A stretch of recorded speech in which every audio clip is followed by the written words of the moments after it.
Well, here I am at the Medical Arts Pharmacy. It is November the 9th, and Iron Andy, the triathlon athlete, is making an appearance here. Let's go in and chat with him. Well, I found Andy Holder, otherwise known as Iron Andy. That's right. Oh, yeah. Well, Andy, you're a triathlete. Yep. Mm-hmm. And how many of you run? I mean, you do everything. A triathlon is what, 3? Swimming, biking, and running. Right. And I was diagnosed with type 1 diabetes about 5 or 6 years ago. Really? Which is when I became a triathlete, because I wanted to inspire people with diabetes and show them that the disease doesn't have to stop them. And Right. I've done 7 full Ironman triathlons, but about 20 triathlons total in the last 5 years. Really? Yeah. Yeah. Wow. So how did you find out? I mean, did it bother you? Were you tired or couldn't? No, I was actually, my wife and I were about to have our second child, and I went for a life insurance exam. And when the blood work came back, it showed that my blood sugar was borderline on its way up, and that was kind of the triggering moment that showed that I was about to have type 1 diabetes. Yeah. Right, but you have, I mean, you didn't go to type 2, you just went right to type 1? It's 2 different diseases. Type 1 and type 2 I know are entirely it different, is. and type 1 is... You're on insulin? I have an insulin pump, yeah. Wow. Yeah. And it hasn't affected, do you still go into triathlons? Well, yeah, I mean, I wasn't a triathlete before this, and I'm doing them now to show people that even with a disease like diabetes, you can do anything. So doing triathlons is all part of the whole Iron Andy thing. Hi there. How are you? Fine. Well, I think it's amazing. So, and then you're sort of representing the chain, the pharmacy chain. I'm the national spokesperson for Good Neighbor Pharmacy. Medical Arts Pharmacy here where we are today is a Good Neighbor Pharmacy. So there are about 4,000 independently owned Good Neighbor pharmacies across the country. So what I do is I travel around the country racing in triathlons, talking at schools, corporations, inspiring people with diabetes, but also educating them about how important a pharmacist is for somebody with a chronic disease like diabetes. You can't realistically see your doctor more than once or twice a year, and with diabetes you may have things come up every day or weekly at least. So having somebody who's accessible and knowledgeable like a pharmacist is important. So that's part of my role, is educating people about a pharmacist. That's why you're here. You travel from good neighbor to good neighbor. That's right. That's right. And then today you're going to be at the middle school. Speaking at the middle school. Right, to all the students. I think 7th and 8th grade. 7th and 8th grade. Yeah. So you're going to talk the importance of nutrition. A little bit, but it's really more inspirational, and really having them understand that with a positive attitude you can do anything in life. And you know, life throws things at you. My thing was diabetes, but I think my message can apply to anybody, whether they have diabetes or not. Oh, sure. To just show them that in life you can control some things and others you can't. But if you have a positive attitude, there's really nothing that you can't do. Oh, that's right. How many appearances a month do you make? Average? Oh, you know, I probably do 70, 80 a year. Really? Yeah, yeah. So with the racing and all the training that I do, it's full time. And you have to watch your diet, of course. Of course, yeah. As an athlete, you know, I eat pretty healthy, and obviously I'm exercising all the time. Yeah, and you can control diabetes if you do follow the certain... Well, type 1, you're insulin dependent, so you need insulin. Right. But with type 2, you can really control it with diet and exercise. And that's another message that I have for people who have type 2 diabetes, that you're in control of what the disease does to you. Right. You take medication, if you can eat better and exercise, you can really keep yourself healthy. Sure, I'm type 2, and I keep it under control. Yep. And I don't watch my diet like I should, but you know, with medication you can control it. Yeah. But you don't really need to get diabetes if you eat right and exercise and do certainly several with things. type 2. With type 1 is an autoimmune disease. There's absolutely nothing that you can do to, if you're going to get it, you're going to get it. Right. But with a a certain ethnic background where you're predisposed. Right. And certainly living a healthy lifestyle, exercising, eating right, you can kind of keep it from ever occurring. Sure. Well, I tell you, it's amazing. You know, 50 years ago, you hardly heard about diabetes. Today, it's what, the number 2 or number 3 illness that you can get. Well, type 2, and it's such a problem because of people's lifestyles, and especially younger kids are getting type 2 now because they're not exercising, they're not eating properly. Eating fast foods all the time, right, junk foods. So hopefully that's one of the things that the kids will get out of my talk today at the school. That, oh, great. You know, they're really in control of their health and you know, how their life turns out. Sure. I think I'll come over and film a little bit of it. That'd be great, yeah. See how the kids react to you and all of that. That'd be great, yeah. Yeah. And boy, you look like an athlete. Really, really neat. Well, thank you. Well, thanks, Iron Andy, everybody. Thank you. We'll catch him at middle school and finish up this segment. Well, thanks. Great. Thank you. We'll see you there. All righty. Bye. Well, now I've moved to the Big Bear Middle School, where we're waiting for the 7th grade class to come into the cafeteria, where Iron Andy is going to give them a little pep talk. And look what Good Neighbor Pharmacy has brought over for each one. Water bottles and t-shirts. Look at all the t-shirts they have. And information on diabetes, and down on the end, red bracelets.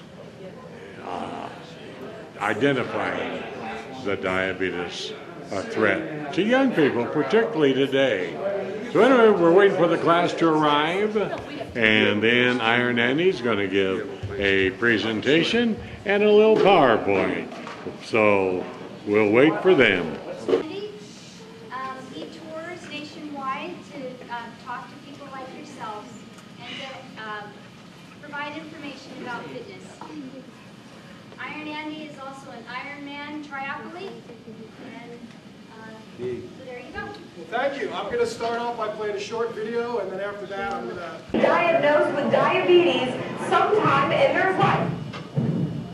I've been an athlete my whole life. So at the age of 36, to be diagnosed with type 1 diabetes certainly came as a shock. I decided that, yeah, this is a challenge, and this is an opportunity for me to rise to the challenge and not only take control of my life and my disease, but show other people that they can do the same. I decided to do the Ironman triathlon. The Ironman triathlon, it starts off with a 2.4-mile swim. When you get on the bike, you ride 112 miles. Then run a marathon, 26.2 miles. It's 140.6 miles of exhaustion.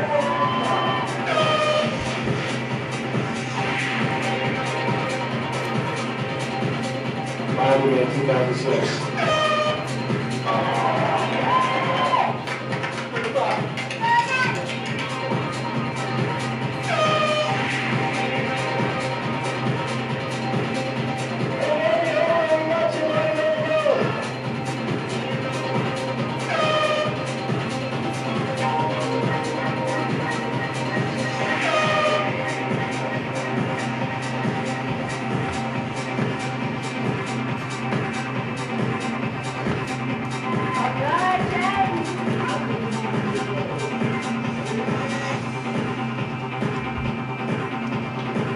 Training for an Ironman triathlon and having type 1 diabetes certainly adds a level of difficulty that other triathletes don't have to think about.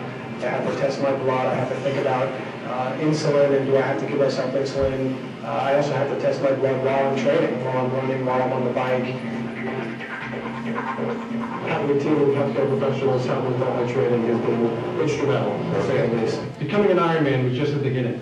Now I have the opportunity to inspire others to live without limits.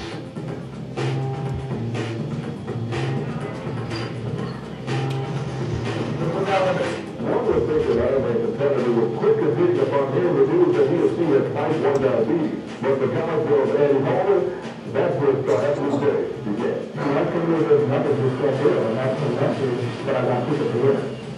I think I have an opportunity to maybe be a role model and an inspiration to other people or kids that are struggling with this disease as well. So I thought that the best way to do that is to get myself on a larger scale and get more people to know who I am and what I'm doing. So I thought this would be a great opportunity for me to meet some of the kids and talk to them about how I'm living without limits. So I thought that I want to do something that my kids are going to look at, that other kids are going to look at and say, you know what? He's doing something pretty cool, and I could probably do the same thing. So I'll inspire you, I'll motivate you, and I will challenge you. You can all do what I've done if you have the right attitude. I'm an ordinary person trying to do something extraordinary. Look at IronMan Andy. He is here with the diabetes shop. You're actually the spokesperson for diabetes shop. Tell me what it is. Diabetes shop is really kind of a store within a store. So if you have diabetes, which is a chronic disease, you can need assistance, need help every day. So it's a wonderful program. I get to go around the country educating people about how important pharmacists can play on that team with your doctor and with your nurse. And sometimes seeing is believing when it comes to conquering the not-so-sweet disease. The mission for Team IronMan for the future is to keep doing this, keep racing, keep swimming, keep biking, keep running, keep motivating people, keep inspiring people. Diabetes is such a chronic and life-altering disease that if you can take a proactive role in managing it and improving your life, there's nothing that you can't do.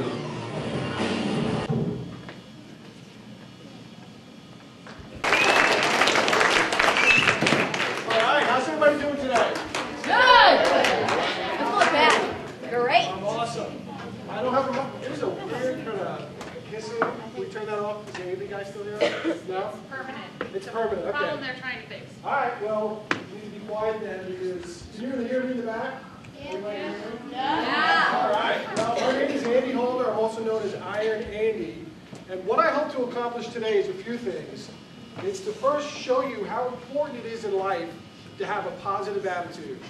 There are things, and you'll see this as you get older, there are things that get thrown at us, challenges, obstacles, things that we're not planning for, things that we're not prepared for, oftentimes things that you can't control.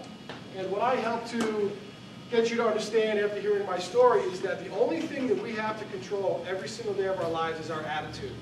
And that's really important. And with a positive attitude, there's absolutely nothing that you can't accomplish in life. You may have heard the phrase in that video, living without limits. Well, I'm trying to be living proof that no matter what gets thrown at you or what gets thrown at me, that I'm not going to let it stop me and I'm going to live without limits. And all you really need to do that is a positive attitude. So this all began for me, this whole Iron Andy living without limits thing, about 6 years ago. Now at that time I was living a pretty ordinary life. I was married, I had 2 very young sons, I had a regular job, and without any warning and without any family history, I was diagnosed with type 1 diabetes. Who here, show of hands, knows what diabetes, type 1 diabetes is? Okay, I know there were a couple of kids in the school that have type 1 diabetes. But to get diagnosed with type 1 diabetes at 36 was a little bit confusing to me, because type 1 diabetes is also referred to as juvenile diabetes, which means that you usually get it when you're a child. So at 36, to hear the news that my pancreas was no longer producing insulin, and that in order to keep living, I needed to either do insulin injections or wear an insulin pump for the rest of my life, that was pretty confusing. But it was also scary. It was scary because I didn't know what having diabetes meant for my future, for the future of my family. Did it mean that I was going to die or not live as long a life as I would without diabetes? But more than anything else, more than any other emotion that I was feeling when I was diagnosed with type 1 diabetes, I was mad. And that's an emotion I'm sure a lot of you have felt at some point in your life. I was mad not only because I worked really hard to be healthy. Again, as you get older, you'll see that not everybody out there is doing all the right things they need to do to be healthy. They're not exercising, they're not eating right. But I was probably one of the only people that I knew among my friends and family, people my age, younger, older, that exercised every day, ate right most of the time. So I was mad that I would get this disease that is so closely related to lifestyle and how you eat. But more so, I was mad because I was a new father. When I was diagnosed with diabetes, I had 2 sons. They were 6 months old and 2 years old. And another thing that you'll soon see, well, not too soon, but as you get older, when you become a parent, and when you think about what it means to someday be a parent, you'll never imagine, or at least I never imagined, that being a parent, being a father, meant that my sons would see me having to test my blood sugar, prick my finger, draw blood, test my blood sugar 10, 15, 20 times a day, that they had to see me giving myself injections of insulin just to live, that sometimes my blood sugar gets so low that my speech is slurred. That's a really humbling, kind of sobering thing to have to deal with. Because when you have children, you want them to think that you're a Superman. There's nothing that you can't do. So now, completely out of nowhere, I got thrown this curveball, and my sons were going to grow up for the rest of their lives with a dad who had this disease. A disease that is one of the top killers today, and a disease that at this present time has no cure. But getting back to something I said a few minutes ago, sometimes life throws things at us. Diabetes was thrown at me. There's things that are going to get thrown at you. I guarantee you, if you haven't already had to deal with something, you will at some point in your life. But I couldn't change the fact that I had diabetes. I had it. I couldn't change it. I couldn't make it go away. And I knew that there would be a lot about the rest of my life that was out of my control. Because every single day, all I do is prepare. I count my carbohydrates. I plan all my meals. I test my blood sugar. I do so much work just to live. And even with all that work and all that preparation, sometimes things are out of my control. So I knew in that moment, the moment of trying to get my arms around what it meant to have diabetes, that there would be things that I couldn't control, and there would be things that I couldn't change. And I'll never forget the moment that it hit me the hardest. Because I was kind of in like a fog when my doctor told me I had diabetes. I was in denial. I didn't believe him. I was, why me? This isn't fair.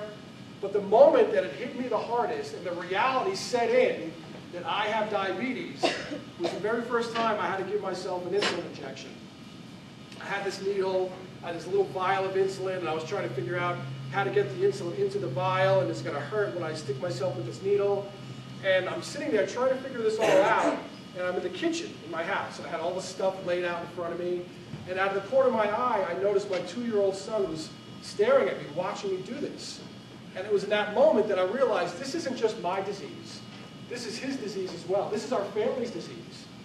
It was in that moment that I realized that for the rest of our lives, we all had to deal with this. And again, I couldn't change it. And I knew there was a lot that I couldn't control. But the one thing I had complete control of in that moment and going forward was my attitude. This is the most important thing I'm going to say today. And if you leave here remembering one thing, it's just that every single day of your lives, you can control your attitude. No matter what gets thrown at you, whether it's a family or school or sports, whatever it is, whatever obstacle, whatever hurdle you have to deal with, you can control your attitude and you can control how you handle that. And in turn, you're pretty much in the driver's seat to control what kind of life you have. Sitting here today, if you feel like you want to have this extraordinary life and you want to do all these amazing, wonderful things, you can. The only thing stopping you is your attitude. So what does it mean to have a positive attitude? Because I'm sure if I asked every single one of you here, some of you know. You have a question already?